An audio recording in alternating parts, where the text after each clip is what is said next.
Uh-oh. On this episode of Aging Wheels, I introduce you to my 1969 Saab 96. And since it's currently an inoperable project car, I thought I'd just introduce you to all the things that make this Saab unique.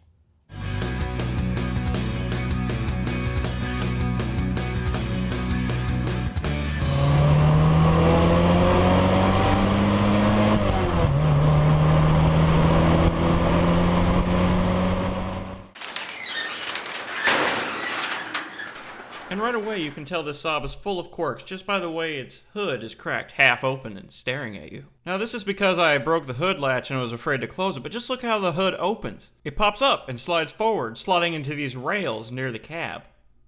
And then it goes up and forward and out of the way. And the peculiarities don't stop there. Just look at the way this window opens. It opens on a pivot instead of going straight down into the door. Unlike the forward opening hood, I don't really see the purpose of the window pivoting like that, but whatever. There were other design decisions that you had to wonder, what were they thinking when they did this? What's the reason behind this? For instance, the way you shift the transmission is also interesting.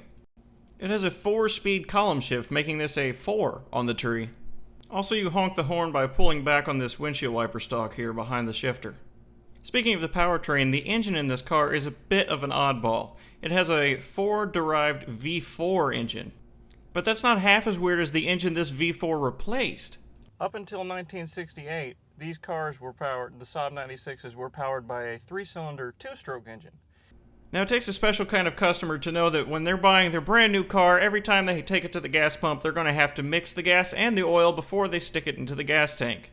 To make filling up at gas stations easier for Saab customers, Saab put a well under the trunk so that you have 2 5-gallon gas cans so you can pre-mix the oil and the gas in each 5-gallon gas can at the pump. And then, when it's all mixed up, you pour it into the real gas tank. So technically, this car did have 3 gas tanks. As a relic from the days when it was a 2-stroke, this car has a freewheeling clutch. Now imagine it, if you don't know what a freewheeling clutch is, it's kind of like a bicycle gear, so that the wheels can spin faster than the engine, allowing it, say you're going at 70 miles an hour and you let off the gas, the engine will go at idle and the wheels will coast. Now this is to keep the engine lubricated since it was 2-stroke, but now since it's a 4-stroke V4 in here, that was just to aid in fuel economy. Eventually they ditched the freewheeling device, but that didn't happen until later, Saab 99 with the Triumph-based engine. But even the big picture of this car is a bit of an unusual case for the time period, because remember, this is a unibody, front-engine, front-wheel drive car from 1969, and Saab had been producing front-engine, front-wheel drive cars since 1949. But I think that's enough about the drivetrain for now. I want to point out all the weird little details in the car. The speedometer has red tick marks to tell you when to shift. Saab only had to print 2 rubber faces for these 3 switches. Saab safety sun visor. Or in Swedish, Sacherhet Solskred. Probably. Something like that. The pedals are offset from the steering wheel. This little car has a furnace for a heater because I hear Sweden is very cold. Like the vent switches, the passenger side and driver's side seat are exactly the same.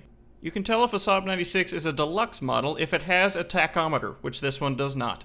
These things are put together like an erector set, which makes them incredibly easy to work on. And because of the unibody design, the only thing that requires you to go underneath the car is anything to do with the exhaust. Everything else you access from up top. This is what it sounded like when I got it running a few months ago.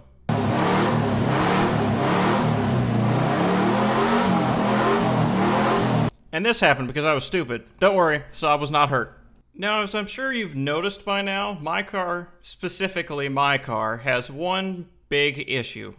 Rust. There's rust here, there's rust there, there's rust everywhere. There's rust in the fenders, the floors, the trunk. There is no rust in exactly 2 body panels, and that would be the hood and the roof. Every place else has rust, rust, rust. Despite the entire body looking like Swiss cheese, I can't explain to you why, but I really love this little old Saab. Maybe it's the fact that it's different, sometimes just for the sake of being different. Maybe it's the fact that it's Swedish. Maybe it's the fact that it was made by a company that is now gone. I like my Fiesta and 944 because they're absolutely great fun to drive. But I like this Saab just because. Maybe this is the reason lots of people love old Beetles. They don't really know why, they just love driving around in old Beetles. I just like this Saab because it's a fun old car. It's just a bonus that it's a bit of a Swedish weirdo. I miss Saab, so what I'm going to do is fix this car up to a running and driving state so I can drive around in a rusty example of Saab's roots.